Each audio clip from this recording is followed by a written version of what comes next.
स्वागत गल्लां ते गीत प्रोग्राम दे विच तुहाडा सारिਆਂ ਦਾ बहुत स्वागत है। मैं गगनदीप सोंधी। कहंदे ने कि जिंदगी दे विच मुहब्बत जरूरी है, अपनी जिंदगी दे नाल, अपनी सेहत दे नाल, प्यार जरूरी है अपने दे नाल, और अपने दी सुरक्षा जरूरी है। उस तो भी वध के गल्लां ने, पर गल्लां तो हुंदियां ने। कहंदे ने कि चुप समुंदरे डूंघियां छल्लां हाज़र ने, कन्न जे वेले होण ते गल्लां हाज़र ने। सो गल्लां भी करनियां ने, नाल दे नाल गीत भी सुनाउणे ने।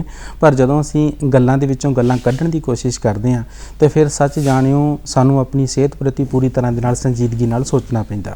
सानूं ये सोचना पैंदा कि जिंदगी साडी लंबी होण तो ज़्यादा वड्डी होवे तो वधिया। वड्डी जिंदगी जीउण वास्ते की करदे हां असीं फिर अपने आप नूं अमर करन दी सोचदे हां। लो जी बंदा अमर हो गया, पर तुसीं एक गल सोचो, जे किते मरिया होया बंदा जिउंदा हो जाए, जे किते तुसीं फिर दोबारा जिउंदे हो जाओ तां किद्दां दी गल होऊगी, है ना। सो इस तरह का ही अज दा जिहड़ा विशा रखिया होया। सो अंगदान महादान, अंग किसी भी किस्म का हो सकता है।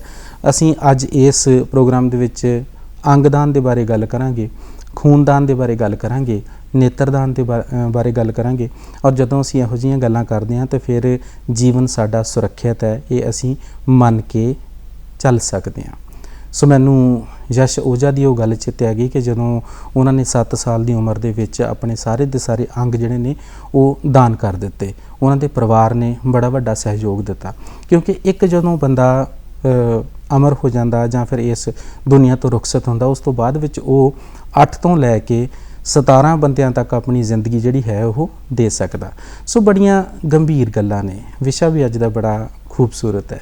तुहाडे वर्गा है, तुम कमाल करते हो, हमारी धड़कनों का इस्तेमाल करते हो, हाँ तुम कमाल करते हो। सो धड़कना किसी नूं असीं देणियां, ये भी बड़ी वड्डी गल है। सो अज जदों असीं गल करनी है ना, तां फिर सच जाणिओ इहो जिहे गंभीर विषय उत्ते गल करन वास्ते जिहड़ी मुअज़्ज़ज़ शख्सियत है ना, उन्हां दा नाम लैण लग्गियां भी मैनूं माण महसूस हुंदा।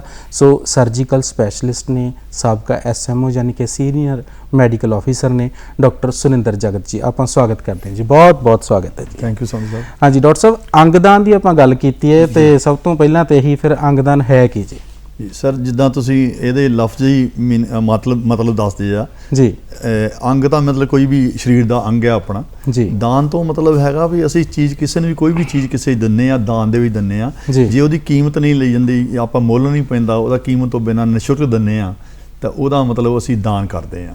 सो कोई भी शरीर का असीं अंग किसी नूं किसी दी भलाई वास्ते, मनुखता दे भले वास्ते असीं वो दान दे विच दिंदे आ, बिना कीमत तो, बिना निस्वार्थी भाव तो, ते उहनूं असीं अंगदान कहंदे आ जी। जदों असीं अंगदान की गल करते हैं तो किहड़े-किहड़े अंग ने जिहड़े असीं दान कर सकते हैं आफ्टर डैथ ते जिउंदे जी असां?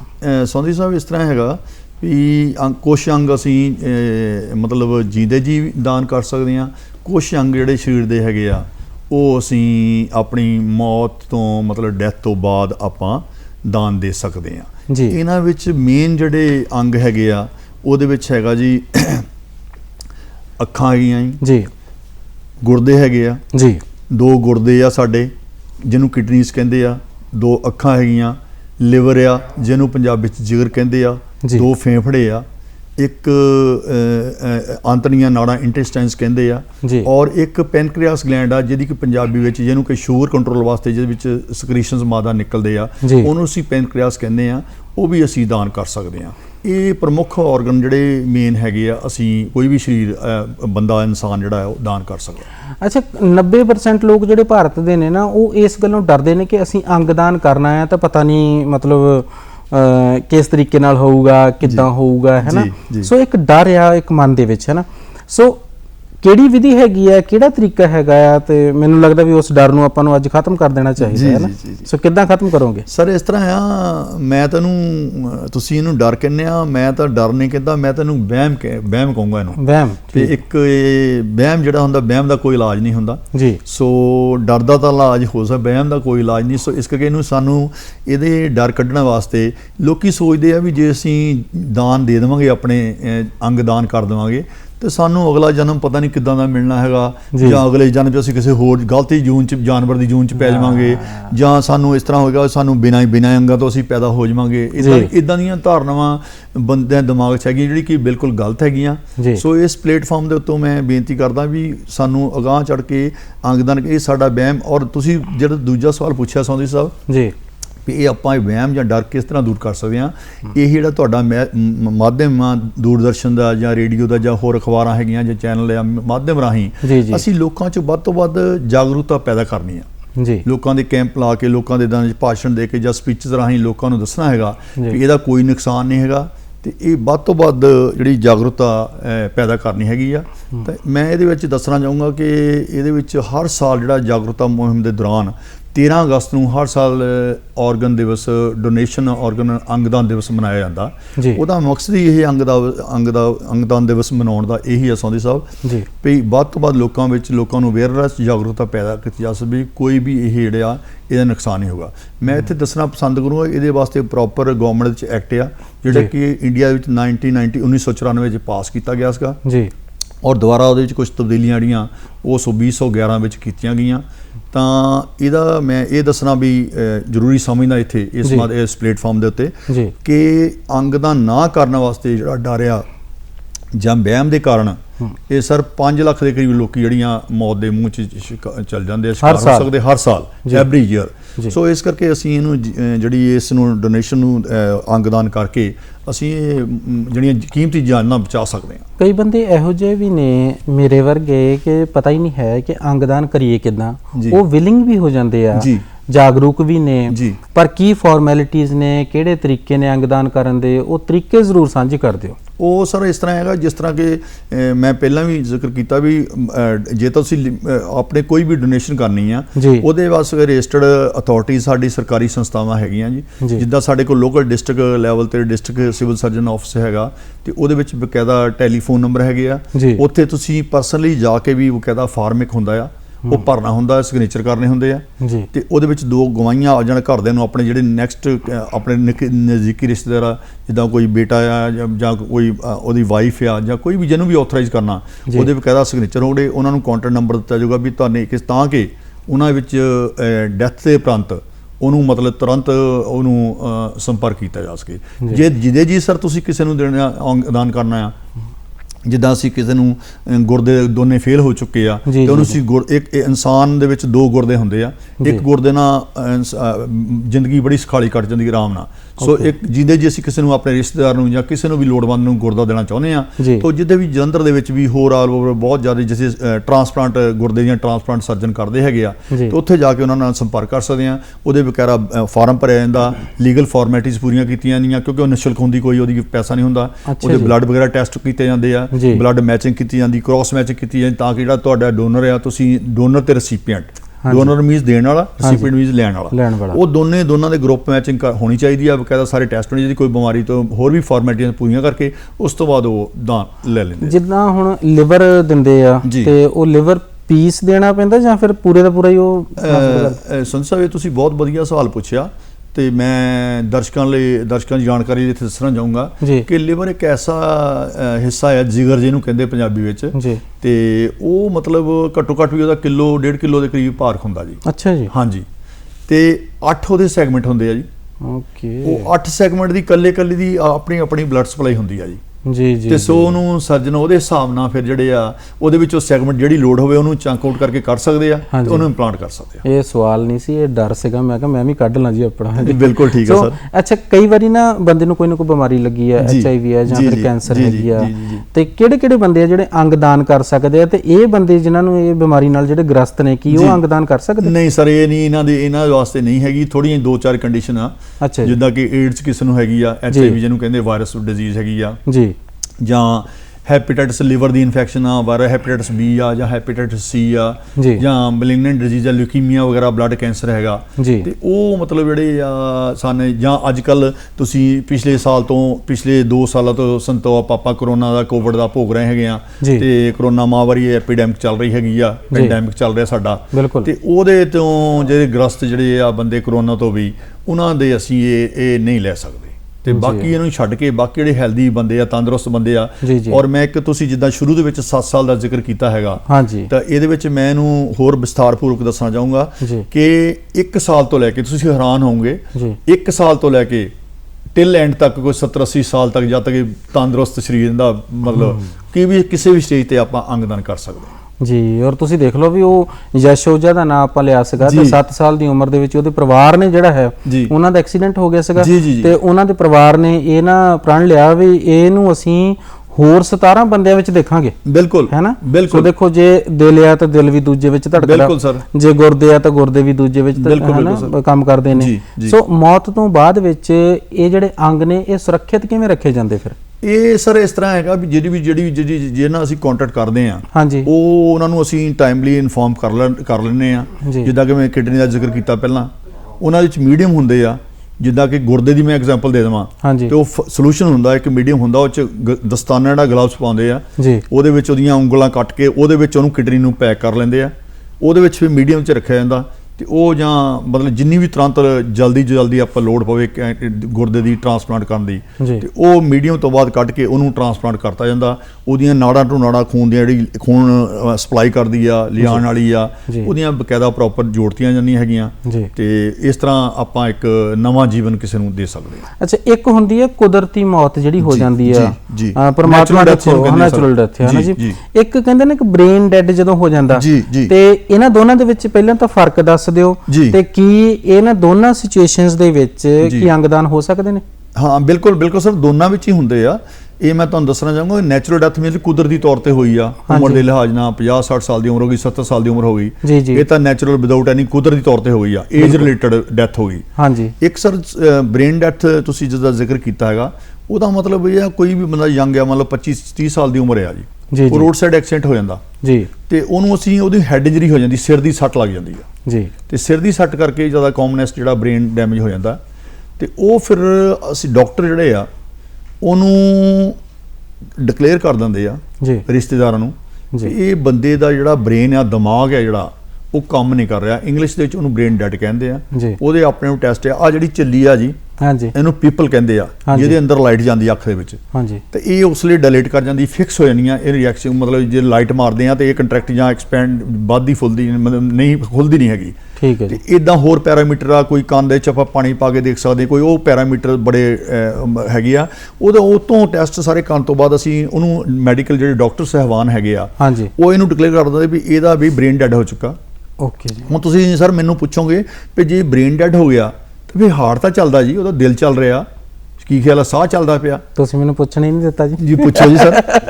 ਹਾਂਜੀ ਸੰਤ ਸਾਹਿਬ। ਹਾਂਜੀ, ਮੈਂ ਇਹੀ ਬਸ ਜਿਹੜਾ ਸਵਾਲ ਤੁਸੀਂ ਕਰ ਦਿੱਤਾ, ਤੇ ਉਹਦੇ ਵਿੱਚ ਇਹ ਸਰ ਹੈਗਾ ਵੀ ਜਿਹੜਾ ਹਾਰਟ ਚੱਲਦਾ ਜੀ ਹੈਗਾ, ਹਾਂਜੀ, ਉਹ ਇੱਕ ਆਇਨੋਟ੍ਰੋਪਿਕ ਸਾਡੇ ਕੋਲ ਦਵਾਈਆਂ ਡਰੱਗਸ ਹੁੰਦੀਆਂ, ਦਵਾਈਆਂ ਦੇ ਸਿਰ ਤੇ ਉਹ ਹਾਰਟ ਚੱਲਦਾ ਹੈ, ਤੇ ਫੇਫੜਾ ਜਿਹੜਾ ਕੰਮ ਕਰਦਾ ਹੈ ਉਹ ਸਰ ਵੈਂਟੀਲੇਟਰ ਨਾਲ ਚੱਲਦਾ ਹੈ। ਬ੍ਰੇਨ ਡੈਡ ਤੋਂ ਬਾਅਦ ਵਿੱਚ ਬੰਦੇ ਦੇ ਜਿਉਂਦੇ ਹੋਣ ਦੀ ਜਾਂ ਫਿਰ ਰਿਕਵਰ ਹੋਣ ਦੀ ਕੋਈ ਆਸ? 0% ਬਿਲਕੁਲ। ਇਹ ਮੈਡੀਕਲੀ ਮਤਲਬ ਮੈਡੀਕਲੀ ਪ੍ਰੂਵਡ ਆ।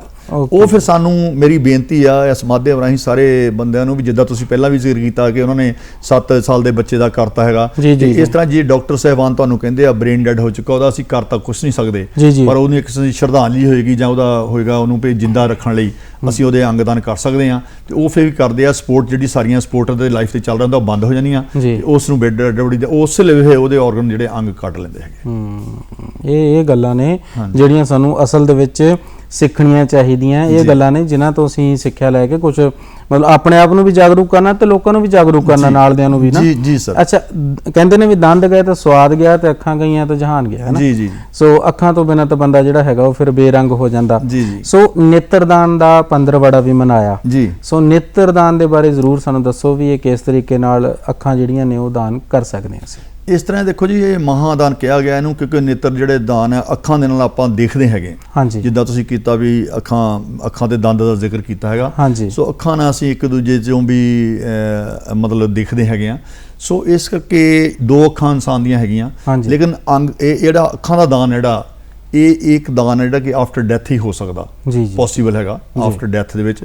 ਤੇ ਉਹਦੇ ਵਿੱਚ ਬਕਾਇਦਾ ਅਸੀਂ ਰਜਿਸਟਰਡ ਜਿਹੜੀਆਂ ਆਈ ਬੈਂਕਸ ਹੈਗੀਆਂ ਜਿੱਦਾਂ ਜਲੰਧਰ ਦਾ ਮੈਂ ਜ਼ਿਕਰ ਕੀਤਾ, ਉਹਦਾ ਫੋਨ ਨੰਬਰ ਹੈ, ਤੁਸੀਂ ਨੋਟ ਕਰ ਸਕਦੇ ਹੋ, ਉਹਦਾ ਦਰਸ਼ਕਾਂ ਨੂੰ ਦੱਸ ਸਕਦੇ ਹਾਂ। ਜੀ ਜੀ 222484 ਨੰਬਰ ਹੈ ਜੀ, 2224848 ਉਹ ਰੌਂਡ ਦੀ ਕਲੋਕ ਚੱਲਦਾ ਹੈਗਾ। ਅੱਜ ਕੱਲ੍ਹ ਕਰੋਨਾ ਦਾ ਦੌਰ ਚੱਲ ਰਿਹਾ ਹੈਗਾ, ਉਹਦੇ ਕਰਕੇ ਵੀ, ਤੇ ਉੱਦਾਂ ਵੀ ਉਹ 24 ਆਵਰ ਸਾਡਾ ਚੱਲਦਾ ਹੈਗਾ ਨੰਬਰ ਜੀ। ਕਿਸੇ ਦੀ ਵੀ ਮੌਤ ਕਿਸੇ ਟਾਈਮ ਹੁੰਦੀ ਹੈਗੀ ਆ ਜੀ, ਤੇ ਉਹ ਅਸੀਂ ਉਹਨੂੰ ਤੁਰੰਤ, ਸਾਡਾ ਫਰਜ਼ ਬਣਦਾ ਆ ਘਰਦਿਆਂ ਦਾ ਵੀ ਅਸੀਂ ਉਹਨੂੰ ਕੰਟੈਕਟ ਕਰੀਏ ਤੇ ਉਹਨਾਂ ਨੂੰ ਇਨਫੋਰਮ ਕਰੀਏ। ਉਹ ਆਪਣੀ ਫਿਰ ਟੀਮ ਭੇਜਦੇ ਆ ਜਿਹੜੀ ਕਿ ਯਕਦਮ ਤੁਰੰਤ ਉਸੇ ਵੇਲੇ ਆਪਣੀ ਇੱਕ ਮੀਡੀਅਮ ਲੈਂਦਾ, ਲਿਕੁਇਡ ਮੀਡੀਅਮ ਹੁੰਦਾ, ਹਾਂਜੀ ਠੀਕ ਹੈ, ਮੋਇਸਟ ਮੀਡੀਅਮ ਹੁੰਦਾ ਜਿਹਦੇ ਚ ਗਿੱਲੀਆਂ ਰਹਿੰਦੀਆਂ ਅੱਖਾਂ, ਤੇ ਉਹ ਕੱਢ ਕੇ ਅੱਖਾਂ ਤੇ ਉਹਦੇ ਵਿੱਚ ਬੰਦ ਕਰ ਲੈਂਦੇ ਆ ਜੀ। ਤੇ ਨੰਬਰ 2, ਇੱਕ ਮੈਂ ਹੋਰ ਗੱਲ ਦੱਸਣੀ ਚਾਹੁੰਦਾ ਕਿ ਲੋਕੀ ਸੋਚਦੇ ਜੀ ਅੱਖਾਂ ਕੱਢ ਲਈਆਂ ਤਾਂ ਅੱਖਾਂ ਬਹੁਤ ਭਿਆਨਕ, ਉਹਦਾ ਲਾਸ਼ ਦਾ ਰੂਪ ਹੋ ਜਾਏਗਾ, ਲੇਕਿਨ ਉਹਦੀ ਜਗ੍ਹਾ ਸਾਡੇ ਕੋਲ ਪਲਾਸਟਿਕ ਬਾਲਸ ਹੁੰਦੀਆਂ ਜਾਂ ਪਲਾਸਟਿਕ ਅੱਖ ਦੀ ਸ਼ੇਪ ਦੀ ਮਟੀਰੀਅਲ ਹੁੰਦੇ ਆ, ਉਹ ਅਸੀਂ ਅੱਖਾਂ ਦੇ ਵਿੱਚ ਪਾਉਂਦੇ ਆ ਤਾਂ ਕਿ ਜਿਹੜਾ ਕੋਈ ਵੀ ਉਹਨਾਂ ਦੀ ਜਿਹੜੀ ਆ ਮਾਨਸਿਕਤਾ ਜਾਂ ਉਹਨਾਂ ਦਾ ਕੋਈ ਸੱਟ ਨਾ ਲੱਗੇ, ਰਿਸ਼ਤੇਦਾਰਾਂ ਸੈਂਟੀਮੈਂਟਸ ਹਰਟ ਨਾ ਹੋਣ ਉਹਨਾਂ ਦੇ,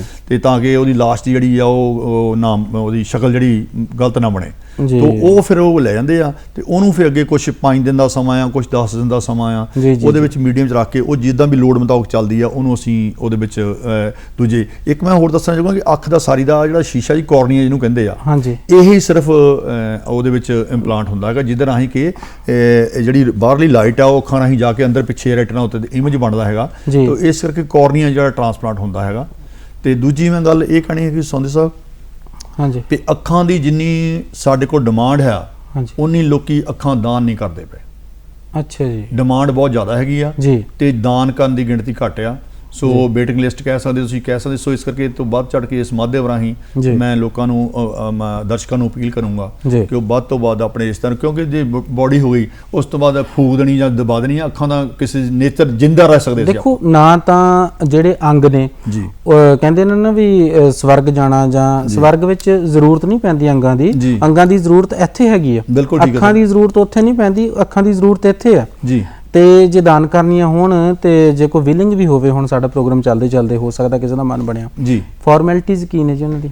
ਫਾਰਮੈਲਿਟੀਜ਼ ਇਹੀ ਹੈ ਸਿਰਫ ਇਹ ਤੁਸੀਂ ਉਹ ਜਾਣਾ ਪੈਣਾ ਉਹਨੂੰ ਤਾਂ ਅਥਾਰਟੀ ਕੋਲ, ਜਿੱਦਾਂ ਪ੍ਰਾਈਵੇਟ ਵੀ ਹੈਗੀਆਂ, ਬੈਂਕਸ ਹੈਗੀਆਂ ਤੇ ਜਲੰਧਰ ਦੇ ਵਿੱਚ ਵੀ ਆ, ਹੋਰ ਵੀ ਹੈਗੀਆਂ, ਆਲ ਓਵਰ ਪੰਜਾਬ ਹੈਗੀਆਂ ਕੰਮ ਕਰਦੀਆਂ, 6 ਸੰਸਥਾਵਾਂ ਹੈਗੀਆਂ, ਤੇ ਉਹਨਾਂ ਨਾਲ ਤੁਸੀਂ ਕੰਟੈਕਟ ਕਰੋ। ਜਿੱਦਾਂ ਸਾਡੇ ਜਲੰਧਰ ਪਿਮਸ ਹੈਗੇ ਆ, PGI ਚੰਡੀਗੜ੍ਹ ਹੈਗੇ ਆ, ਇਹਨਾਂ ਨਾਲ ਅਸੀਂ ਕੰਟੈਕਟ ਕਰ ਸਕਦੇ ਵੀ ਮੈਂ ਆਇਆ ਜੀ, ਮੈਂ ਆਪਣੀ ਅੱਖਾਂ ਦਾਨ ਕਰਨੀ ਚਾਹੁੰਦਾ, ਤੇ ਸਾਨੂੰ ਉਹਦੀ ਪ੍ਰੋਸੀਜਰ ਦੱਸਿਆ ਜਾਵੇ। ਉਹ ਫਿਰ ਫਾਰਮ ਵਗੈਰਾ ਹੁੰਦਾ, ਉਹ ਭਰਾ ਦਿੰਦੇ ਆ ਤੇ ਉਹ ਫਾਰਮੈਲਿਟੀਜ਼ ਕੰਪਲੀਟ ਕਰ ਲੈਂਦੇ ਆ। ਆਈ ਬੈਂਕਸ ਵੀ ਬਣੀਆਂ ਹੋਈਆਂ ਨੇ, ਉਹਨਾਂ ਦਾ ਆਮ ਲੋਕਾਂ ਨੂੰ ਕੀ ਫਾਇਦਾ ਜੀ? ਉਹਦਾ ਫਾਇਦਾ ਸਰ ਇਹੀ ਹੈ ਵੀ ਆਈ ਬੈਂਕਸ ਜਿੱਦਾਂ ਤੁਸੀਂ ਡੋਨੇਟ ਕਰਦੇ ਆ, ਆਈ ਬੈਂਕਸ ਜਿੱਦਾਂ ਤੁਸੀਂ ਕਹਿੰਦੇ ਆ ਵੀ ਬੈਂਕ ਦਾ ਮਤਲਬ ਜਿੱਦਾਂ ਬੈਂਕ ਚ ਆਉਂਦੇ ਆਪਾਂ ਪੈਸਾ ਜਮ੍ਹਾਂ ਰੱਖਦੇ ਆ, ਇਦਾਂ ਹੀ ਆਈ ਬੈਂਕ ਦਾ ਮਤਲਬ ਹੈ ਵੀ ਅੱਖਾਂ ਉੱਥੇ ਜਮ੍ਹਾਂ ਹੋ ਜਾਣਗੀਆਂ ਜੀ। ਉਹ ਇੰਨੀ ਸਟੇਜ ਹਾਲੇ ਆਈ ਨਹੀਂ ਹੈਗੀ ਸਾਡੀ, ਉਹ ਥੋੜੇ ਦਿਨ ਵਾਸਤੇ ਸਾਨੂੰ ਵੱਧ ਤੋਂ ਵੱਧ ਦਾਨ ਕਰਨਾ ਚਾਹੀਦਾ ਤਾਂ ਕਿ ਉਹ ਸਾਨੂੰ ਕਿਸੇ ਵੀ ਲੋੜ ਪਵੇ ਤੇ ਸਾਨੂੰ ਦੇਖਣਾ ਪਵੇ ਬੈਂਕ ਦੇ ਵਿੱਚ ਜਮ੍ਹਾਂ ਹੋ ਸੇ। ਸਾਡੇ ਕੋਲ ਐਟ ਪ੍ਰੈਜ਼ੈਂਟ ਮੌਜੂਦਾ ਜਿੱਦਾਂ ਕਿ ਤੁਹਾਡਾ ਕੋਈ ਬੈਂਕ 'ਚ ਅਕਾਊਂਟ ਆ ਤੇ ਤੁਹਾਡੇ ਅਕਾਊਂਟ 'ਚ ਲੱਖ ਰੁਪਈਆ ਆ, ਇਸ ਤਰ੍ਹਾਂ ਹੀ ਬੈਂਕ ਦਾ ਪਤਾ ਕਰ ਸਕਦੇ ਸਾਡੇ ਕੋਲ ਕਿੰਨੀਆਂ ਅੱਖਾਂ ਮੌਜੂਦ ਹੈਗੀਆਂ, ਇਸ ਲਈ ਲੋੜਵੰਦ ਕਿੰਨੇ ਮਰੀਜ਼ ਆ, ਤੇ ਅਸੀਂ ਉਹਨਾਂ ਨੂੰ ਤਾਂ ਕਿ ਉਹਨਾਂ ਨੂੰ ਲੋਕਾਂ ਨੂੰ ਵੱਧ ਤੋਂ ਵੱਧ ਬੈਂਕ ਦੇ ਵਿੱਚ ਯੂਟਿਲਾਈਜ਼ ਕਰ ਸਕੀਏ। ਤੇ ਹੁਣ ਇਹ ਜਿਹੜੀਆਂ ਅੱਖਾਂ ਦਾਨ ਜਿਵੇਂ ਕਰਦੇ ਆ ਤੇ ਇਹ ਹਰ ਤਰ੍ਹਾਂ ਦੇ ਬੰਦੇ ਕਰ ਸਕਦੇ ਜਾਂ ਫਿਰ ਜੇ ਕਿਸੇ ਨੂੰ, ਜਿਵੇਂ ਆਪਾਂ ਪਹਿਲਾਂ ਜ਼ਿਕਰ ਕੀਤਾ ਸੀਗਾ, ਕਿਸੇ ਨੂੰ ਬਿਮਾਰੀ ਲੱਗੀ ਆ ਕੋਈ ਕੁਝ, ਉਹੀ ਕੰਡੀਸ਼ਨਸ ਉਹੀ ਰਹਿਣਗੀਆਂ ਸਰ। ਸਿਰਫ ਜਾਂ ਇਹਦੇ ਵਿੱਚ ਕੋਈ ਕਿਸੇ ਨੂੰ ਸ਼ੂਗਰ ਆ, ਬਲੱਡ ਪ੍ਰੈਸ਼ਰ ਆ, ਕੋਈ ਅਸਥਮਾ ਆ ਜਾਂ ਕਿੱਦਾਂ ਆ, ਜਾਂ ਕੋਈ ਕਿਸੇ ਦਾ ਅੱਖ ਦਾ ਪਹਿਲਾਂ ਆਪਰੇਸ਼ਨ ਹੋਇਆ, ਚਿੱਟਾ ਕਾਲਾ ਮੋਤੀਆ ਹੋ ਹਟਿਆ ਜਾਂ ਅੱਖ ਦੀ ਸਰਜਰੀ ਹੋ ਹਟੀ ਆ, ਇਹਦੇ ਵਿੱਚ ਕੋਈ ਮਨਾਹੀ ਨਹੀਂ ਅੱਖਾਂ ਦਾਨ ਦੇ ਵਿੱਚ। ਸਿਰਫ 2-3 ਕੰਡੀਸ਼ਨ ਜਿਹੜੀਆਂ ਪਹਿਲਾਂ ਜ਼ਿਕਰ ਕੀਤਾ ਮੈਂ, ਤੁਸੀਂ ਵੀ ਦੱਸਿਆ ਹੈਗਾ ਉਹਦਾ, ਤੇ ਉਹਨੂੰ ਛੱਡ ਕੇ ਬਾਕੀ ਸਾਰਾ ਹਰ ਇੱਕ ਬੰਦਾ ਜਿਹੜਾ ਨਾਰਮਲ ਅੱਖਾਂ ਦਾਨ ਕਰ ਸਕਦਾ। ਮਤਲਬ ਹੁਣ ਆਪਾਂ ਹੌਲੀ ਹੌਲੀ ਕਰਕੇ ਗੱਲ ਅੱਗੇ ਵਧਾਉਂਦੇ ਆ ਜੀ। ਕਹਿੰਦੇ ਵੀ ਖੂਨ ਨੇ ਘਟਣਾ ਨਹੀਂ, ਜੇ ਖੂਨ ਦਾਨ ਕਰੀਏ ਤੇ ਕਿਸੇ ਮਰੀਜ਼ ਦਾ ਚਿਹਰਾ ਖੁਸ਼ੀਆਂ ਨਾਲ ਭਰ ਜਾਂਦਾ, ਕੰਮ ਕਿਸੇ ਦਾ ਰੁਕਦਾ ਨਹੀਂ, ਇੱਥੇ ਸਭ ਦਾ ਸਰ ਜਾਂਦਾ ਹੈ ਨਾ। ਸੋ ਚੱਲੀ ਤਾਂ ਜਾਣੀ ਹੈ ਜ਼ਿੰਦਗੀ, ਪਰ ਜੇ ਆਪਾਂ ਜ਼ਿੰਦਗੀ ਦੇ ਵਿੱਚ ਕਿਸੇ ਦੇ ਕੰਮ ਆ ਜਾਈਏ ਤਾਂ ਫਿਰ ਹੋਰ ਵੀ ਵਧੀਆ ਆ। ਬਹੁਤ ਵਧੀਆ। ਚਾਹ ਪੀ ਲਈਏ ਦੱਸੋ ਆਪਾਂ ਥੋੜੀਆਂ ਜੀ ਗੱਲਾਂ ਤਾਂ ਹੋ ਗਈਆਂ ਨਾ। ਹੁਣ ਜੇ ਦਰਸ਼ਕਾਂ ਦੀ ਹੋਵੇ ਸਲਾਹ ਤਾਂ ਆਪਾਂ ਵੀ ਪੀ ਲਈਏ ਚਾਹ, ਤੇ ਲਓ ਹੁਣ ਇੱਕ ਗੀਤ ਆਪਾਂ ਸੁਣ ਲਈਏ, ਗੀਤ ਤੋਂ ਬਾਅਦ ਜੀ ਜੀ।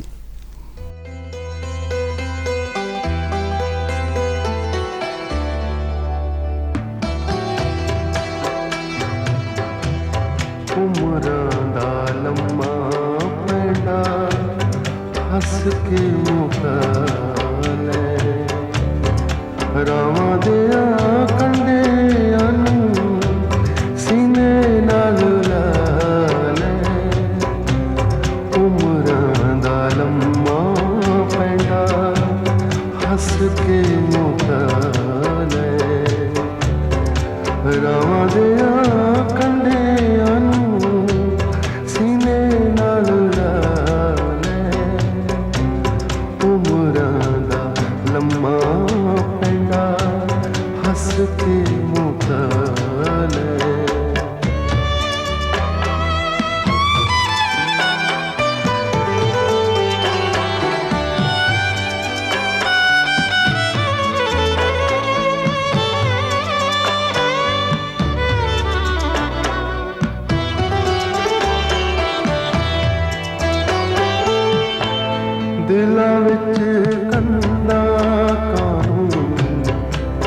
करना ए खड़ियां थोड़ियां ने जग उत्ते जीण दियां कड़ियां दिलां विच कंधा कानून करना ए खड़ियां थोड़ियां ने जग उत्ते जीण दियां कड़ियां सुख नाल जीना ए ते प्यार वंडा ले रावां दियां कंढियां नूं सीने नाल ला ले उमरां दा लम्मा पैंडा हस के मुका ले।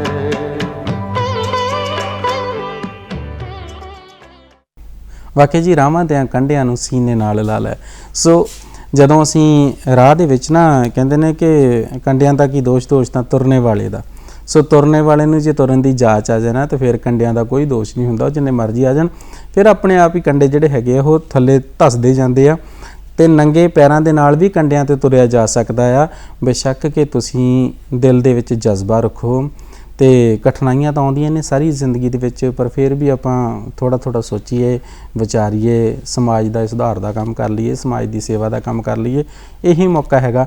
ਅੰਗਦਾਨ ਦੇ ਬਾਰੇ ਆਪਾਂ ਗੱਲ ਕਰ ਲਈ ਆ, ਉਸ ਤੋਂ ਬਾਅਦ ਵਿੱਚ ਨੇਤਰਦਾਨ ਦੇ ਬਾਰੇ ਗੱਲ ਕਰ ਲਈ ਆ, ਖੂਨਦਾਨ ਦੀ ਗੱਲ ਆਪਾਂ ਜ਼ਰੂਰ ਕਰਨੀ ਆ।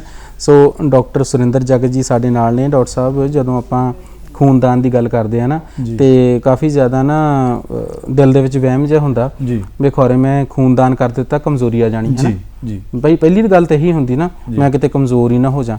ਸੋ ਇਹ ਵਹਿਮ ਆ ਜਾਂ ਫਿਰ ਇਹ ਸੱਚੀ ਗੱਲ ਹੈ ਜੀ? ਦੱਸੋ। ਸੌਂਦੀ ਸਾਹਿਬ, ਪਹਿਲਾਂ ਵੀ ਸ਼ੁਰੂ 'ਚ ਆਪਾਂ ਜਦੋਂ ਪ੍ਰੋਗਰਾਮ ਸ਼ੁਰੂ ਕੀਤਾ ਸੀ ਉਹ 'ਚ ਵੀ ਦੱਸਿਆ ਸੀਗਾ ਵੀ ਡਰ ਜਾਂ ਵਹਿਮ ਕਹਿ ਲਓ। ਹਾਂਜੀ। ਤੇ ਇਹ ਬਿਲਕੁਲ ਗਲਤ ਗੱਲ ਹੈਗੀ। ਕੋਈ ਗੱਲ ਨਹੀਂ, ਕੋਈ ਵੀ ਜਿਹੜਾ ਤੰਦਰੁਸਤ ਇਨਸਾਨ ਹੈਗਾ, ਤੰਦਰੁਸਤ ਬੰਦਾ ਆ ਜੀ, ਤੇ ਜਿਹਦੀ ਉਮਰ ਕੋਈ 18 ਤੋਂ ਲੈ ਕੇ 65 ਸਾਲ ਦੇ ਵਿੱਚ ਹੈਗਾ, ਉਹ ਖੂਨਦਾਨ ਕਰ ਸਕਦਾ ਹੈ।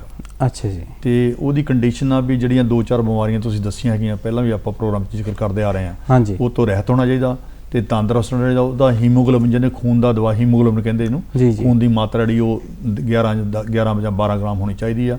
ਤੇ ਉਹ ਜਿਹੜਾ ਖੂਨਦਾਨ ਦੇ ਕੇ ਤੇ ਕੀਮਤੀ ਜਾਨਾਂ ਬਚਾ ਸਕਦੇ ਆ। ਕਿਉਂਕਿ ਤੁਸੀਂ ਦੇਖਿਆ ਅੱਜ ਕੱਲ੍ਹ ਆਪਣੇ ਰੋਡ ਸਾਈਡ ਐਕਸੀਡੈਂਟ ਬੜੇ ਹੁੰਦੇ ਆ, ਮੌਤਾਂ ਬਹੁਤ ਹੁੰਦੀਆਂ, ਕਿਸੇ ਦੇ ਸਿਰ 'ਚ ਸੱਟ ਲੱਗ ਗਈ, ਕੁਛ ਹੋ ਗਿਆ, ਤੇ ਉਹਨਾਂ ਨੂੰ ਖੂਨ ਦੀ ਬਹੁਤ ਹੀ ਲੋੜ ਹੈਗੀ। ਸੋ ਖੂਨਦਾਨ ਵੀ ਮਹਾਨ ਦਾਨ ਹੈਗਾ, ਮਹਾਦਾਨ ਆ।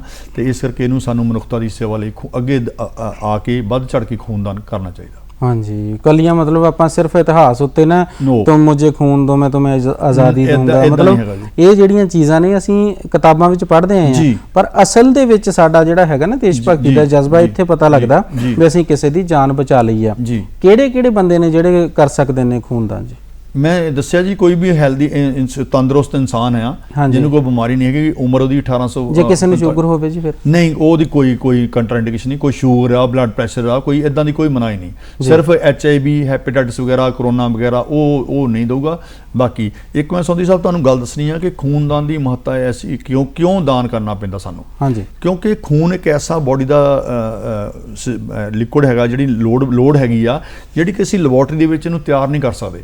ਜਿੱਦਾਂ ਖੰਡ ਆ, ਗਲੂਕੋਜ਼ ਵਗੈਰਾ ਆਪਾਂ ਲਿਕੁਇਡ ਅਸੀਂ ਚਾੜਦੇ ਮਰੀਜ਼ਾਂ ਨੂੰ, ਨਾੜ ਰਾਹੀਂ ਚਾੜ ਸਕਦੇ ਹਾਂ। ਖੂਨ ਇਹੋ ਜਿਹੜਾ ਕਿ ਬਣਾਇਆ ਨਹੀਂ ਜਾ ਸਕਦਾ, ਖੂਨ ਦਿੱਤਾ ਹੀ ਜਾ ਸਕਦਾ ਬੋਡੀ ਦੇ ਵਿੱਚੋਂ ਹੀ। ਇੱਕ ਮੈਂ ਹੋਰ ਦੱਸਣਾ ਚਾਹੂੰਗਾ ਕਿ ਜਦੋਂ ਖੂਨ ਦੇਤਾ ਆਪਾਂ, ਕਈ ਬੰਦੇ ਸੋਚਦੇ ਸਾਨੂੰ ਕਮਜ਼ੋਰੀ ਆ ਜੂ, ਸਾਨੂੰ ਘਾਟ ਆ ਜੂ। ਕੋਈ ਗੱਲ ਨਹੀਂ, ਮਤਲਬ 72 ਆਵਰਸ ਦੇ ਵਿੱਚ ਹੀ ਤਕਰੀਬਨ, ਜਾਂ ਹੋਰ ਥੋੜਾ ਸਮਾਂ ਲਾ ਲਓ, ਇਹ ਖੂਨ ਜਿਹੜਾ ਪੂਰਾ ਹੋ ਜਾਂਦਾ। ਇੱਕ ਬੰਦੇ ਨੇ ਮੰਨ ਲਓ ਅੱਜ ਦਾਨ ਕੀਤਾ ਖੂਨਦਾਨ, ਉਹ 3 ਮਹੀਨੇ ਬਾਅਦ ਦੁਬਾਰਾ ਫੇਰ ਸਾਰੀ ਲਾਈਫ ਦੇ ਵਿੱਚ ਐਵਰੀ 3rd ਮੰਥ ਖੂਨਦਾਨ ਦੇ ਸਕਦਾ। ਉਹਨੂੰ ਕੋਈ ਕਮਜ਼ੋਰੀ ਨਹੀਂ ਹੋਊਗੀ, ਕੋਈ ਕੁਛ ਨਹੀਂ ਹੋਊਗਾ।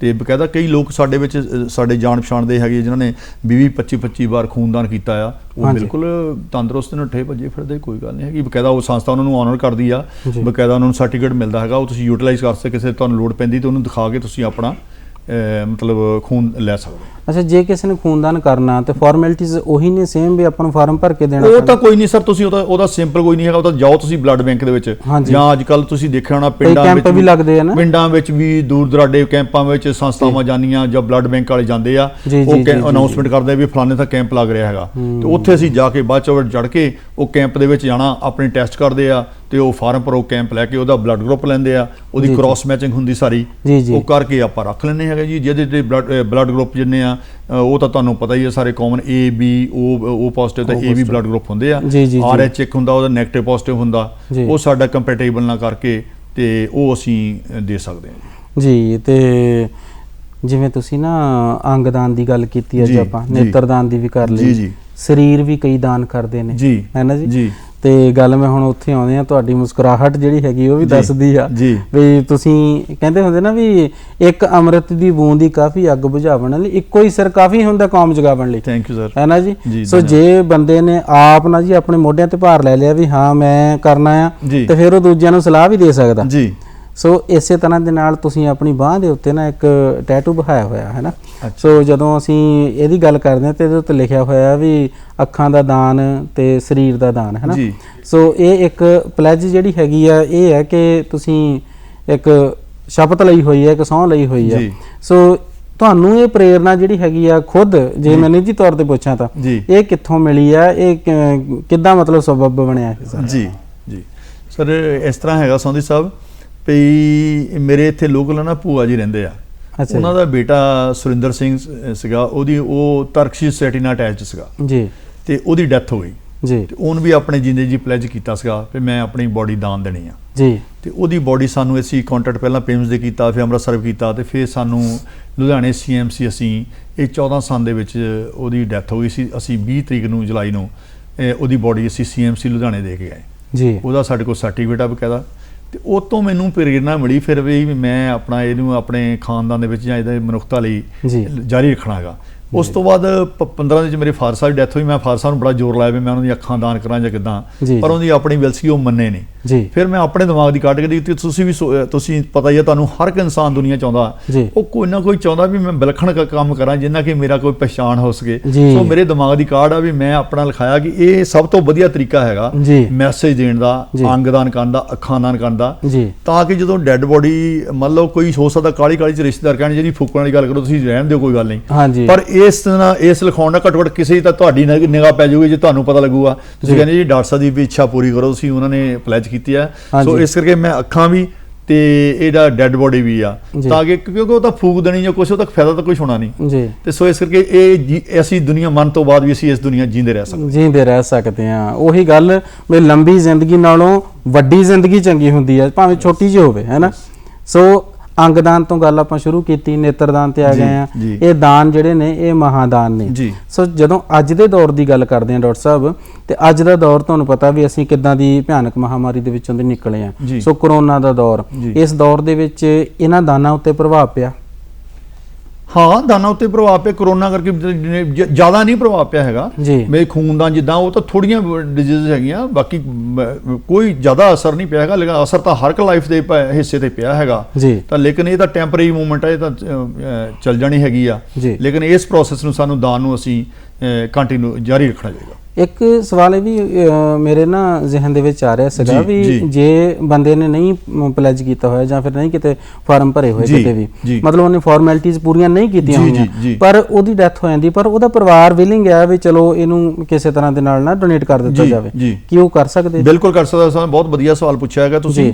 ਕੋਈ ਐਸੀ ਫਾਰਮੈਲਿਟੀ ਨਹੀਂ, ਸਿਰਫ ਇਹ ਘਰਦਿਆਂ ਦੀ ਡੈਥ ਤੋਂ ਬਾਅਦ ਵੀ ਉਹ ਜੇ ਉਹਨੂੰ ਪਲੈਜ ਨਹੀਂ ਵੀ ਕੀਤਾ ਹੈਗਾ ਤੇ ਉਹ ਘਰ ਦੇ ਜਿਹੜੇ ਬਿਲਿੰਗ ਹੈਗੇ ਆ, ਉਹਦੀ ਵਾਈਫ ਜਾਂ ਉਹਨਾਂ ਦੇ ਬੇਟੇ ਜਿਹੜੇ ਨੀਅਰ ਹੈਗੇ ਆ, ਉਹ ਜਾ ਕੇ ਸੰਸਥਾ ਨਾਲ ਕੰਟੈਕਟ ਸਕਦੇ, ਅਸੀਂ ਬੋਡੀ ਡੋਨੇਟ ਕਰਨੀ ਚਾਹੁੰਦੇ, ਜਿੱਦਾਂ ਮੈਂ ਮਤਲਬ ਅੱਖਾਂ ਦਾਨ ਕਰਨੀਆਂ ਜੇ ਕਰ ਸਕਦੇ ਆ ਜੀ ਉਹ। ਕੋਈ ਉਹਦੇ ਵਿੱਚ ਰਿਟਰਨ 'ਚ ਫਾਰਮੈਲਿਟੀ ਦੀ ਲੋੜ ਨਹੀਂ ਵੀ ਪਹਿਲਾਂ ਨਹੀਂ ਦਾਨ ਕੀਤਾ ਨਹੀਂ ਲੈਣਾ, ਕੋਈ ਰਿਫਿਊਜ਼ ਨਹੀਂ ਕਰੇਗਾ। ਜਿੱਦਾਂ ਸਾਡੇ ਲਾਗੇ ਪਿਮਸ ਕਾਲਜ ਹੈਗਾ, ਤੁਸੀਂ ਬੋਡੀ ਦੇ ਸਕਦੇ ਆ, ਲੁਧਿਆਣੇ ਲਿਆ ਸਕਦੇ ਆ, ਕਿਤੇ ਵੀ ਲਿਆ ਸਕਦੇ ਆ, ਕਿਤੇ ਵੀ ਲਿਆ ਸਕਦੇ ਆ। ਏਜ ਦੀ ਕੋਈ ਸੀਮਾ ਨਹੀਂ ਹੈਗੀ? ਏਜ ਦੀ ਕੋਈ ਸੀਮਾ ਨਹੀਂ ਹੈਗੀ ਜੀ। ਬਿਨਾਂ ਹਰ ਇੱਕ ਏਜ ਦੇ ਵਿੱਚ ਕੋਈ ਵੀ ਅੰਗ ਜਿਹੜਾ ਹੈ ਉਹ ਦਾਨ ਕੋਈ ਦਾਨ ਕਰ 1 ਸਾਲ ਤੋਂ ਲੈ ਕੇ 70-80 ਸਾਲ ਦੇ ਵਿੱਚ ਤੁਹਾਨੂੰ ਮੈਂ ਦੱਸਿਆ ਛੋਟੀ ਲੈ ਕੇ ਵੀ ਉਹ 'ਚ ਅੰਗਦਾਨ ਕਰ ਸਕਦੇ ਹੋ ਤੁਸੀਂ। ਜੀ ਤੇ ਹੁਣ ਆਪਾਂ ਨਾ ਜੇ ਤੁਸੀਂ ਕੁਝ ਇਸ ਦਾਨ ਦੇ ਬਾਰੇ, ਅੰਗਦਾਨ, ਖੂਨਦਾਨ, ਨੇਤਰਦਾਨ, ਇਹਨਾਂ ਦੇ ਬਾਰੇ ਕੋਈ ਹੋਰ ਜਾਣਕਾਰੀ ਸਾਡੇ ਦਰਸ਼ਕਾਂ ਨਾਲ ਸਾਂਝੀ ਕਰਨੀ ਚਾਹੁੰਦੇ ਆ ਮੈਂ ਤਾਂ ਇਹੀ ਕੋਈ ਰਹਿ ਗਈ ਹੋਵੇ ਜਿਹੜੀ ਵੱਧ ਤੋਂ ਵੱਧ ਮਤਲਬ ਸਾਨੂੰ ਮਾਧਿਅਮ ਰਾਹੀਂ ਇਹ ਲੋਕਾਂ ਵਿੱਚ ਜਾਗਰੂਕਤਾ ਲਿਆਉਣੀ ਚਾਹੀਦੀ ਆ ਤਾਂ ਕਿ ਅਸੀਂ ਇਕੱਠੇ ਹੋ ਕੇ ਕਿਉਂਕਿ ਅੰਗਦਾਨ ਦੀ ਬਹੁਤ ਅੱਖਾਂ ਦੀ ਬਹੁਤ ਲੋੜ ਹੈਗੀ ਆ। ਹੋਰ ਅਸੀਂ ਇੱਕ ਬੰਦਾ ਜਿਹੜਾ 6-7 ਅੰਗ ਦੇਣ ਦਾ ਤੁਸੀਂ ਪਹਿਲਾਂ ਜਿੱਦਾਂ ਆਪਣੀ ਗੱਲਬਾਤ ਚ ਜਲਦਾ ਆਇਆ ਹੈਗਾ ਆਪਾਂ ਨਵਾਂ ਜੀਵਨ ਦੇ ਸਕਦੇ ਆਪਾਂ ਅਗਲਾ ਜਨਮ ਤਾਂ ਕਿਸੇ ਨੇ ਦੇਖਿਆ ਨਹੀਂ ਹੈਗਾ ਤੇ ਨਾ ਉਹਦੇ ਕੋਲ ਸਾਡਾ ਸਬੂਤ ਆ ਪਰ ਅਸੀਂ ਉਹਦੇ ਵਿੱਚ ਸਾਨੂੰ ਬਕਾਇਦਾ ਸਰਟੀਫਿਕੇਟ ਮਿਲਦਾ ਆ ਬਕਾਇਦਾ ਸਭ ਕੁਝ ਆ ਤੇ ਅਸੀਂ ਜਿੱਦੇ ਜੀ ਰਹਿ ਸਕਦੇ ਆ ਇਸ ਦੁਨੀਆ ਵਿੱਚ ਮੌਤ ਤੋਂ ਬਾਅਦ ਵੀ। ਜੀ ਸਿਹਤਮੰਦ ਰਹਿਣ ਵਾਸਤੇ ਕੁਝ ਨੁਸਖੇ ਸਾਡੇ ਨਾਲ ਸਾਂਝੇ ਕਰੋ ਬਈ ਜਿਹੜਾ ਬੰਦਾ ਜਿਹੜਾ ਹੈ ਉਹ ਆਪਣੇ ਆਪ ਨੂੰ ਰਿਸ਼ਟ ਪੁਸ਼ਟ ਰੱਖ ਸਕੇ ਔਰ ਉਸ ਤੋਂ ਬਾਅਦ ਵਿੱਚ ਉਹਦੀ ਖੁਰਾਕ ਹੋ ਗਈ ਤੇ ਮੇਰੇ ਵਰਗਾ ਫਿੱਟ ਹੋ ਸਕੇ। ਜੀ ਜੀ ਜੀ ਜੀ ਮੈਂ ਤਾਂ ਇਹੀ ਕਹੂੰਗਾ ਜੀ ਵੀ ਦੇਖੋ ਅੱਜ ਕੱਲ ਲਾਈਫ ਜਿਹੜੀ ਬੜੀ ਫਾਸਟ ਹੋ ਗਈ ਹੈਗੀ ਆ, ਫਾਸਟ ਫੂਡ ਦਾ ਜ਼ਮਾਨਾ ਹੈਗਾ ਉਹ ਤੋਂ ਸਾਨੂੰ ਗਰੇਜ ਕਰਨਾ ਚਾਹੀਦਾ, ਪੌਸ਼ਟਿਕ ਖੁਰਾਕ ਆਹਾਰ ਖਾਣਾ ਚਾਹੀਦਾ, ਹਰੀਆਂ ਪੱਤੀਆਂ ਦੀਆਂ ਸਬਜ਼ੀਆਂ, ਹੋਰ ਜਿਹੜਾ ਹਾਈ ਪ੍ਰੋਟੀਨ ਡਾਈਟ ਲੈਣੀ ਚਾਹੀਦੀ ਆ ਤੇ ਘਰ ਦਾ ਖਾਣਾ ਬਣਿਆ ਖਾਣਾ ਖਾਣਾ ਚਾਹੀਦਾ। ਠੀਕ ਹੈ, ਜਿਹੜਾ ਬਾਹਰ ਢਾਬੇ ਵਾਲਾ ਬਣਾਉਂਦਾ ਉਹ ਬਿਜ਼ਨਸ ਪੁਆਇੰਟ ਆਫ ਵਿਊ ਤੋਂ ਖਾਣਾ ਤਿਆਰ ਕਰ ਰਿਹਾ ਹੈਗਾ, ਪਤਾ ਨਹੀਂ ਸਾਨੂੰ ਤੇਲ ਕਿੱਦਾਂ ਦਾ ਯੂਜ਼ ਕਰ ਰਿਹਾ। ਇੱਕ ਮਾਂ ਸਾਡੇ ਬੱਚੇ ਲਈ ਖਾਣਾ ਬਣਾਉਂਦੀ ਆ ਉਹਦੇ ਮਨ 'ਚ ਹੁੰਦਾ ਮੇਰਾ ਬੱਚਾ ਵਧੇ ਫੁੱਲੇ, ਪਿਆਰ ਉਹਦੇ ਵਿੱਚ ਬਹੁਤ ਜ਼ਿਆਦਾ ਹੁੰਦਾ। ਢਾਬੇ ਵਾਲੇ ਖਾਣੇ 'ਚ ਪਿਆਰ ਨਹੀਂ ਹੁੰਦਾ ਹੈਗਾ ਤੇ ਉਹ ਖਾਣਾ ਖਾ ਕੇ ਅਸੀਂ ਰਾਤ ਨੂੰ ਜਲਦੀ ਸੌ ਜਾਈਏ, ਹਲਕਾ ਫੁਲਕਾ ਖਾਣਾ ਖਾਈਏ, ਸਵੇਰੇ ਅੰਮ੍ਰਿਤ ਵੇਲੇ ਉੱਠੀਏ, ਪਰਮਾਤਮਾ ਦਾ ਨਾਮ ਲਈਏ, ਵਾਹਿਗੁਰੂ ਦਾ ਸ਼ੁਕਰ ਕਰੀਏ ਤੇ ਸਾਨੂੰ ਇਹ ਦਿਨ ਚੜਿਆ ਹੈਗਾ, ਸਾਨੂੰ ਜੀਵਨ ਦਿੱਤਾ ਹੈਗਾ ਇਹ ਦਿਨ ਤੇ ਸੈਰ ਕਰਨ ਲਈ ਜਾਈਏ। ਅੱਧਾ ਘੰਟਾ ਰੋਜ਼ਾਨਾ ਸਾਨੂੰ ਸੈਰ ਕਰਨੀ ਚਾਹੀਦੀ ਆ, ਚਾਹੇ ਸਾਈਕਲਿੰਗ ਕਰੀਏ, ਚਾਹੇ ਯੋਗਾ ਕਰੀਏ, ਚਾਹੇ ਵਾਕਿੰਗ ਕਰੀਏ, ਕਿਸੇ ਵੀ ਸ਼ਕਲ ਵਿੱਚ ਕਰੀਏ ਤੇ ਉਸ ਤੋਂ ਬਾਅਦ ਸਾਨੂੰ ਆਣ ਕੇ ਆਪਣਾ ਕਰਨਾ ਚਾਹੀਦਾ। ਇਸ ਤਰ੍ਹਾਂ ਅਸੀਂ ਮਤਲਬ ਤਲੀਆਂ ਵਗੈਰਾ ਚੀਜ਼ਾਂ ਤੋਂ ਪਰਹੇਜ਼ ਕਰਨਾ ਚਾਹੀਦਾ। ਖੰਡ ਦਾ ਸ਼ੂਗਰ ਵਗੈਰਾ ਜਿਹੜਾ ਬਹੁਤ ਜ਼ਿਆਦਾ ਡਾਇਬਟੀਜ਼ ਸਾਡੇ ਬਹੁਤਾ ਐਵਰੀ ਤੀਜਾ ਬੰਦਾ ਜਿਹੜਾ ਏਸ਼ੀਆ 'ਚ ਸਾਡਾ ਉਹ ਸ਼ੂਗਰ ਦੇ ਪੀੜਤ ਆ। ਸੋ ਇਸ ਕਰਕੇ ਇਹਨਾਂ ਚੀਜ਼ਾਂ ਨਾਲ ਅਸੀਂ ਸਿਹਤਮੰਦ ਰਹਿ ਸਕਦੇ ਹਾਂ। ਜੇ ਸਿਹਤਮੰਦ ਬੰਦਾ ਹੋਏਗਾ ਤਾਂ ਸਿਹਤਮੰਦ ਇਨਸਾਨ ਹੋਏਗਾ, ਸਿਹਤਮੰਦ ਇਨਸਾਨ ਹੋਏਗਾ ਸੇਹਤਮੰਦ ਸਮਾਜ ਦੀ ਸਿਰਜਣਾ ਕਰ ਸਕਦੇ ਹਾਂ ਜੀ ਤੇ ਸਿਹਤਮੰਦ ਸਾਡਾ ਭਵਿੱਖ ਹੋਊਗਾ। ਨਰੋਏ ਸਰੀਰ ਵਿੱਚ ਕਹਿੰਦੇ ਨਰੋਆ ਮਨ ਹੁੰਦਾ ਹੈ, ਜੇ ਮਨ ਖੁਸ਼ ਆ ਤਾਂ ਸਭ ਕੁਝ ਹੀ ਖੁਸ਼ ਆ, ਹੈ ਨਾ ਜੀ। ਸੋ ਹੁਣ ਬੱਚਿਆਂ ਦੀ ਆਪਾਂ ਗੱਲ ਕਰਦੇ ਹਾਂ, ਜਦੋਂ ਬੱਚਿਆਂ ਦੇ ਸਕੂਲ ਖੁੱਲ ਗਏ ਅੱਜ ਕੱਲ੍ਹ, ਕਰੋਨਾ ਦੇ ਦੌਰ ਦੇ ਵਿੱਚੋਂ ਦੀ ਅਸੀਂ ਗੁਜ਼ਰ ਵੀ ਰਹੇ ਹਾਂ, ਕਾਫੀ ਹੱਦ ਤੱਕ ਅਸੀਂ ਨੱਥ ਵੀ ਪਾ ਲਈ ਹੈ, ਪਰ ਫਿਰ ਵੀ ਵੈਕਸੀਨੇਸ਼ਨ ਦੇ ਬਾਰੇ ਤੁਸੀਂ ਕੁਝ ਕਹਿਣਾ ਆ। ਦੂਸਰੀ ਗੱਲ ਇਹ ਹੈ ਕਿ ਬੱਚਿਆਂ ਦਾ ਖਿਆਲ ਕਿੱਦਾਂ ਰੱਖਣ ਉਹਨਾਂ ਦੇ ਮਾਪੇ? ਬੱਚਿਆਂ ਦਾ ਖਿਆਲ ਇਹੀ ਹੈ ਜੀ ਵੀ ਉਹਨੂੰ ਘਰ ਦਾ ਪਿਆਰ ਮਿਲਣਾ ਚਾਹੀਦਾ। ਅੱਜ ਕੱਲ ਮੈਂ ਦੇਖਿਆ ਵੀ ਸਰਵਿਸ ਕਪਲਸ ਹੈਗੇ ਆ, ਜਿਹੜੇ ਜੋੜਾ ਹਸਬੈਂਡ ਵਾਈਫ ਆ, ਨੌਕਰੀ ਕਰਦੇ ਆ, ਬੱਚਿਆਂ ਦੇ ਕੋਲ ਟਾਈਮ ਨਹੀਂ ਹੈਗਾ, ਬੱਚਿਆਂ ਦੇ ਟਾਈਮ ਨਹੀਂ ਦਿੰਦੇ ਹੈਗੇ। ਸੋ ਮੇਰੀ ਬੇਨਤੀ ਆ ਉਹਨਾਂ ਨੂੰ ਬੱਚਿਆਂ ਨੂੰ ਟਾਈਮ ਦੇਣ, ਘਰ ਦਾ ਖਾਣਾ ਬਣਾਉਣ ਤੇ ਉਹਨਾਂ ਨੂੰ ਜੰਕ ਫੂਡ ਬਾਹਰਲੇ ਖਾਣੇ ਤੋਂ ਅਵਾਇਡ ਕਰਨ ਤੇ ਆਪਣੇ ਸੰਸਕਾਰ ਉਹਨਾਂ ਵਿੱਚ ਦੇਣਗੇ, ਤਾਂ ਹੀ ਅਸੀਂ ਨਰੋਏ ਸਮਾਜ ਦੀ ਸਿਰਜਣਾ ਕਰ ਸਕਦੇ ਹਾਂ। ਤੇ ਔਰਤਾਂ ਦੀ ਗੱਲ ਜਦੋਂ ਅਸੀਂ ਕਰਦੇ ਹਾਂ, ਮੌਸਮ ਬਦਲ ਰਿਹਾ, ਵੈਸੇ ਕਹਿੰਦੇ ਵੀ ਬਦਲਦਾ ਹੋਇਆ ਮੌਸਮ ਤੇ ਬਦਲਦੇ ਹੋਏ ਲੋਕ ਬੜੀ ਤਕਲੀਫ ਦਿੰਦੇ ਹੁੰਦੇ ਆ। ਸੁਚੇਤ ਰਹਿਣਾ ਚਾਹੀਦਾ, ਅੱਖਾਂ ਖੋਲ੍ਹ ਲੈਣੀਆਂ ਚਾਹੀਦੀਆਂ।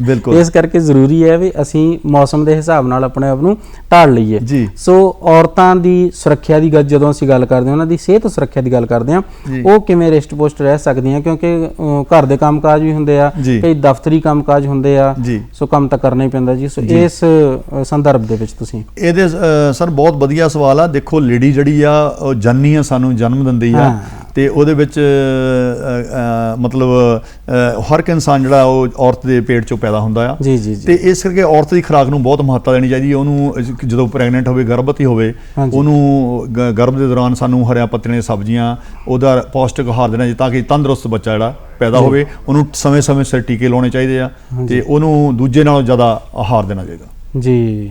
ਤੇ ਹੁਣ ਬਜ਼ੁਰਗਾਂ ਦੀ ਗੱਲ ਕਰ ਲਈਏ, ਬਜ਼ੁਰਗਾਂ ਦਾ ਖਿਆਲ ਰੱਖਣਾ ਚਾਹੀਦਾ ਘਰਾਂ ਦੇ ਵਿੱਚ, ਉਹਨਾਂ ਦੀ ਸੇਵਾ ਕਰਨੀ ਚਾਹੀਦੀ ਹੈ, ਹੈ ਨਾ।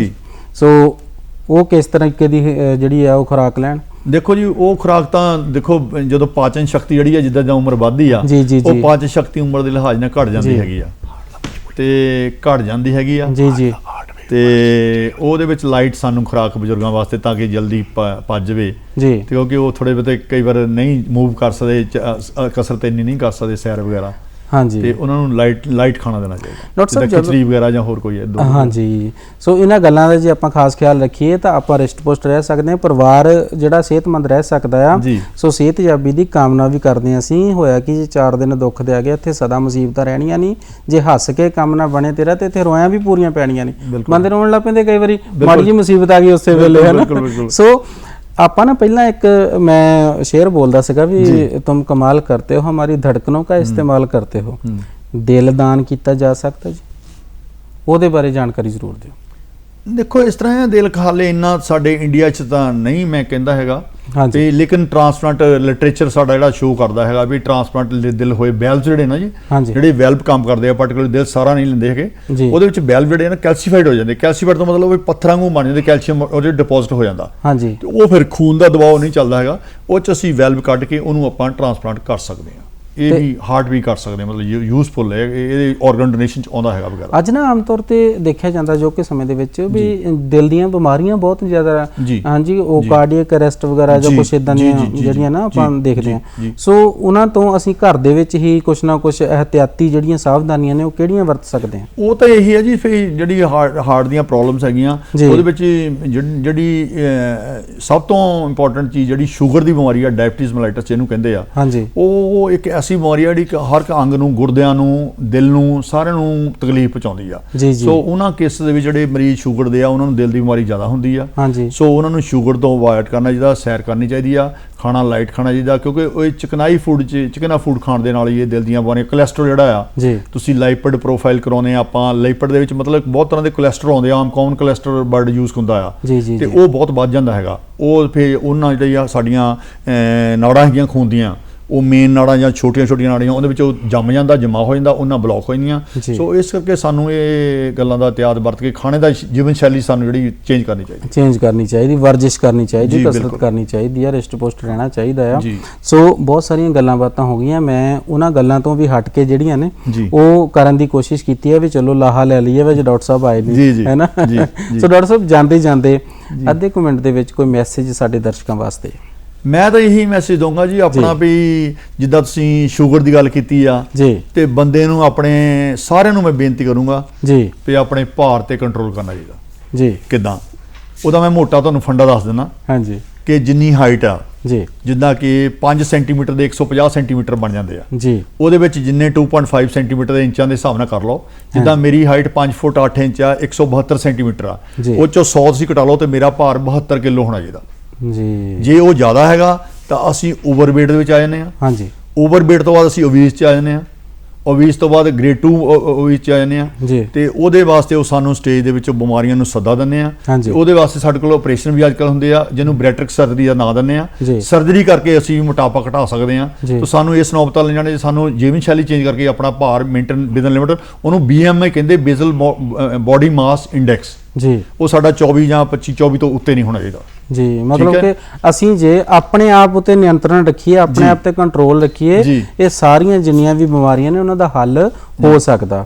ਸੋ ਤੁਸੀਂ ਇੰਨਾ ਸਮਾਂ ਕੱਢਿਆ, ਇੰਨੀ ਵਧੀਆ ਜਾਣਕਾਰੀ ਦਿੱਤੀ ਆ, ਮੈਨੂੰ ਲੱਗਦਾ ਕਿ ਹੁਣ ਆਪਾਂ ਤੰਦਰੁਸਤ ਹੋ ਗਏ ਆ, ਤੇ ਥੋੜਾ ਜਿਹਾ ਜਾਣਕਾਰੀ ਜਿਹੜੀ ਹੈਗੀ ਆ ਉਹ ਆਪਣੇ ਜਿਹੜੇ ਦੋਸਤ ਸਾਡੇ ਬੈਠੇ ਨੇ ਦੇਖ ਰਹੇ ਨੇ ਉਹ ਵੀ ਦੂਜਿਆਂ ਤੱਕ ਪਹੁੰਚਾਉਣਗੇ। ਸੋ ਬਹੁਤ ਬਹੁਤ ਧੰਨਵਾਦ ਡਾਕਟਰ ਸਾਹਿਬ, ਤੁਸੀਂ ਆਏ। ਮੈਂ ਵੀ ਸਾਂਧੀ ਸਾਹਿਬ ਦੂਰਦਰਸ਼ਨ ਜਲੰਧਰ ਦਾ ਤੁਹਾਡਾ ਬਹੁਤ ਧੰਨਵਾਦ ਕਰਦਾ ਜੀ, ਸ਼ੁਕਰੀਆ ਜੀ।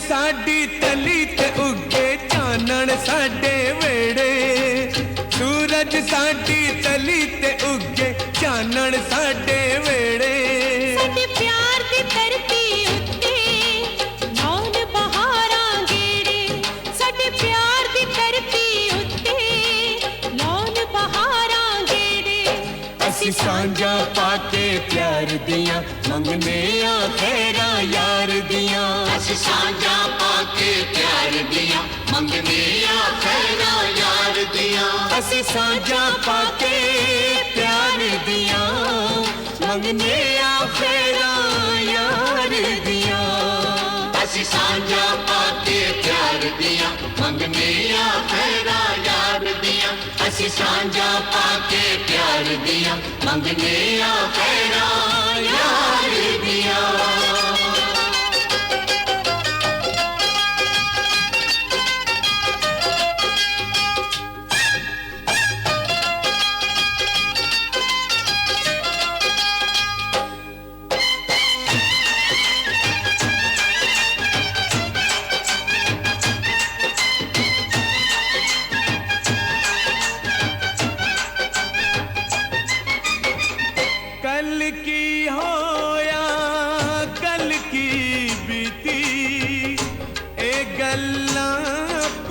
जाइए,